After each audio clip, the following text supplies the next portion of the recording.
Hello विद्यार्थियों।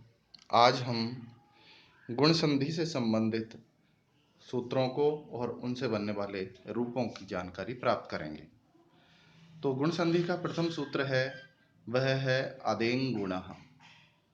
अत एंग च गुण संज्ञा स्यात्। अत से तात्पर्य यहाँ पर ह्रस्व अ से है और एंग प्रत्याहार है जिसके अंदर ए और ओ ये दो वर्ण आते हैं। इस प्रकार ये अ और एंग ये गुण संज्ञक होते हैं। यह गुण संज्ञा करने वाला सूत्र है।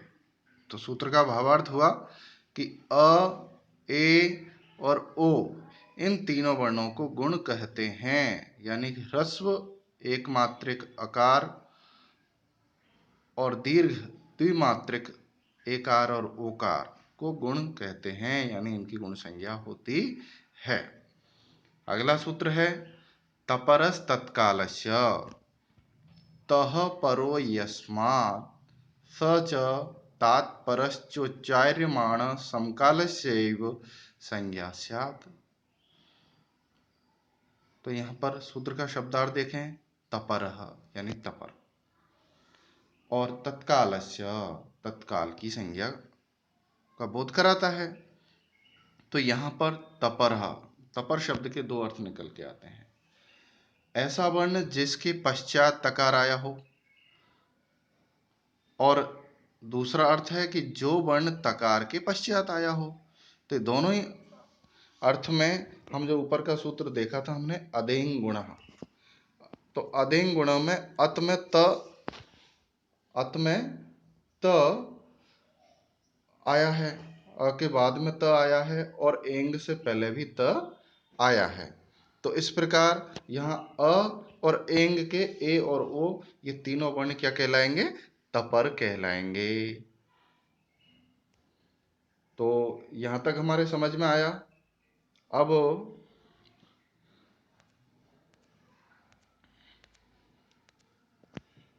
आगे हम देखें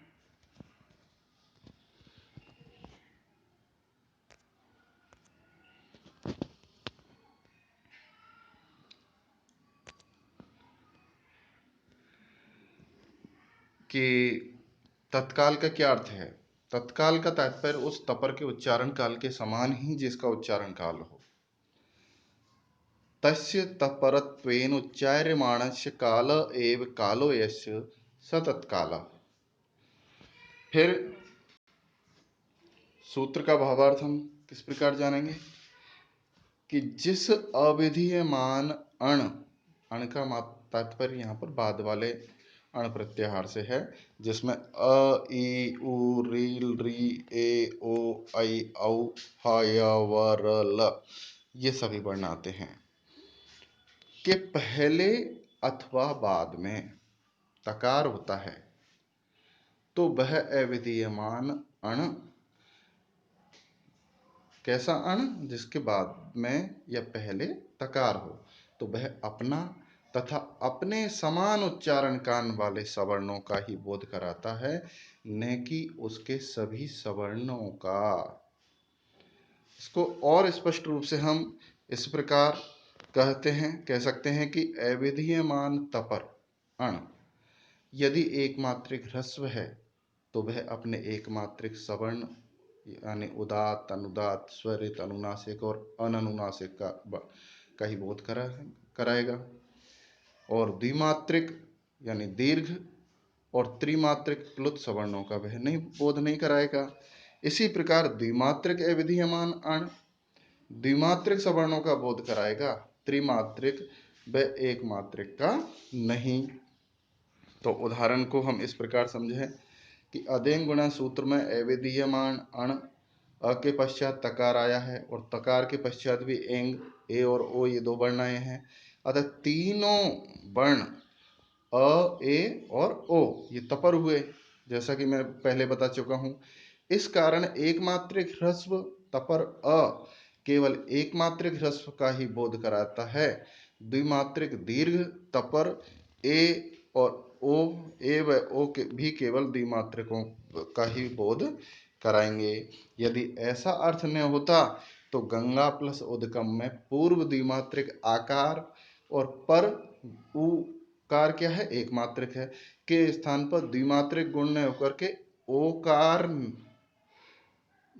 द्विमात्रिक गुण ओकार ने होकर के प्रमाणकृत सादृश्य, यानी भाई द्विमात्रिक और एक मात्रिक मिलकर तो त्रिमात्रिक हो गए ना, पर तो त्रिमात्रिक यानी प्लुत होना चाहिए था, लेकिन ऐसा प्लुत आदेश नहीं होकर के यहाँ पर दीर्घ आदेश ही होता है, क्योंकि अधिंग गुणा सूत्र में जो दीर्घ द्विमात्रिक ओकार की ही गुण संज्ञा हुई है, प्लुत त्रिमात्रिक ओकार की नहीं। ध्यान रहे कि तपर जिसके पूर्व पश्चात त हो वही अविधीयमान वर्ण अपने समान उच्चारण कालीय वर्णों का बोधक होता है, किंतु जो अविधीयमान वर्ण तपर नहीं है वह तो अनुदित सवर्ण से चा प्रत्यय सूत्र के अनुसार अपने सभी सवर्णों यानी ह्रस्व, दीर्घ और प्लुत आदि का बोध कराएगा।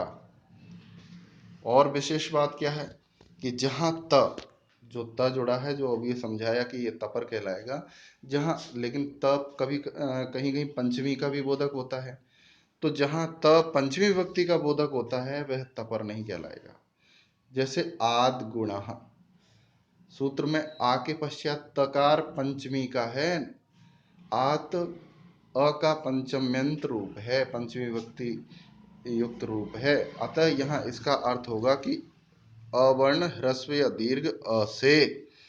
तो सूत्र का अर्थ करते समय इस अंतर को हमें अवश्य ध्यान रखना होगा कि कहाँ पर त तपर के रूप में प्रयुक्त हुआ है और कहाँ पंचम्यंत यानी पंचमी विभक्ति का बोधक है, इसको अवश्य हमें ध्यान में रखना होगा।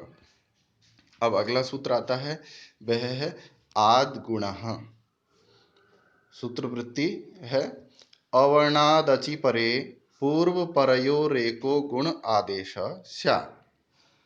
अवर्णात्, अवर्ण का वर्णात् का तात्पर्य ह्रस्व अ या आवर्ण के पश्चात, अचि यानी स्वर वर्ण परे हो तो, पूर्व परयो हो पहले और बाद वाले दोनों वर्णों के स्थान पर, एको गुण आदेश एक गुण आदेश स्याद हो जाना चाहिए।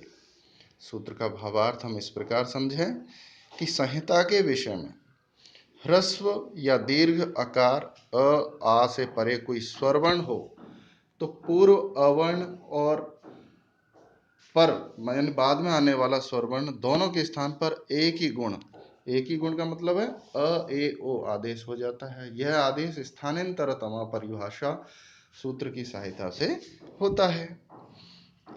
इसको विशिष्ट इसके जो विशेष अर्थ के रूप में हम इस प्रकार समझ सकते हैं कि चूंकि इस सूत्र के दो अपवाद हैं, अक सवर्णे दीर्घ और वृद्धि रेचि, अतः इस सूत्र का व्यवहार उपयोगी जो अर्थ होगा वह यह होगा कि अवर्ण यानी ह्रस्व या दीर्घ अ से ईकार, उकार, ऋकार और ऋकार परे होने पर, यानी अ अथवा आ के परे ई, उ, ऋ होने पर, तो होने पर पूर्व और पर वर्णों के स्थान पर गुण एकादेश यानी अ ए ओ हो जाता है, और यह गुण स्थानांतरतम परिभाषा सूत्र की सहायता से होगा।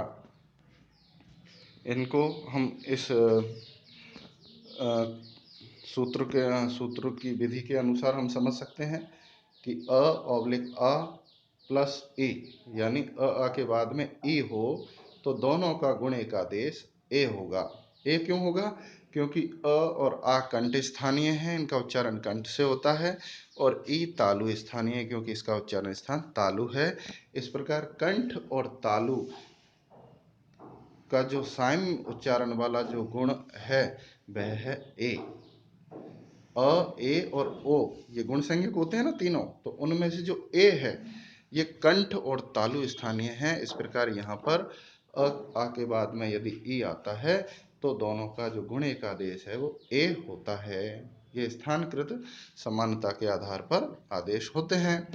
अब अ अथवा आ के बाद में उ हो तो ऊ क्या है, ओष्ठ स्थानीय है, इस प्रकार ओ हो जाएगा, क्योंकि ओ कंठ और ओष्ठ दोनों का उच्चारण स्थान रखता है। अब आ प्लस री का जो अर होता है और आ प्लस री का अल होता है, ये दोनों आदेश उरन रपरह सूत्र की सहायता से होते हैं। इस प्रकार हम इन शब्दों की सिद्धि के माध्यम से गुण संधि को और स्पष्ट रूप से समझ सकते हैं कि उपेंद्र का संधि विच्छेद होगा उप प्लस इंद्र। तो पूर्व की भांति हम रूप सिद्धि करेंगे। प्रथम बिंदु में लिखेंगे यहाँ उप प्लस इंद्र, इस स्थिति में उप के पकार के बाद में अकार आने वाला जो अकार है उसके पश्चात अच वर्ण ई आया है, अतः स्थानांतरतम परिभाषा सूत्र की सहायता से अ प्लस ई को आद गुण सूत्र से गुण एकादेश होकर के उपेंद्र यह स्थिति बनती है। और द्वितीय बिंदु में लिखेंगे हम वर्ण सम्मेलन करने पर, यानी वर्णों को आपस में मिलाने पर उपेंद्र ऐसा हमारा रूप सिद्ध हो जाता है। अगला उदाहरण देखें, गंगोदकम, गंगा प्लस उदकम। गंगा प्लस उदकम इस स्थिति में स्थानांतरतम परिभाषा सूत्र की सहायता से आद गुण सूत्र के द्वारा आ प्लस उ को गुणैकादेश ओ होकर के गंगोदकम, वर्ण सम्मेलन करने पर गंगोदकम ऐसा हमारा रूप सिद्ध हो जाता है। इस प्रकार आज हमने गुण संधि के बारे में जाना। वीडियो के बारे में अपना कमेंट्स अवश्य लिखें। धन्यवाद।